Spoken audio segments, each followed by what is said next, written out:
Hey guys, আশা করি আপনারা সবাই ভালো আছেন। আমি আল্লাহর মতো ভালো আছি। তো আমি 25 তারিখ থেকে খুব ব্যস্ত, একটু মানে খুবই ব্যস্ত বলতে পারে।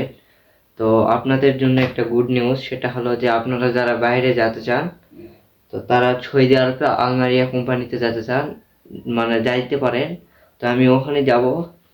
তো এই যে আমার ডেলিগেট ইন্টারভিউ করতেছে, তো ডেলিগেট ইন্টারভিউ করতেছে, ওটা হলো মূলত 5 তারিখে আমার ইন্টারভিউ করতেছে। এই যে দেখেন, ইন্টারভিউ এইগুলা প্রশ্ন করা হবে যে ইন্ট্রোডিউস ইয়োরসেলফ, যেমন আপনার সম্পর্কে কিছু বলতে বলতেছে। তারপরে এই যে কিছু প্রশ্ন করবে ওরা, আরো অনেকগুলা প্রশ্ন আছে। তো আপনারা যারা সৌদি আরব আলমারিয়া কোম্পানিতে যান, তাদের কিন্তু একদম ইন্টারভিউতে টিকতেই হবে। ইন্টারভিউতে যদি না টিকেন তাহলে যাইতে পারবেন না।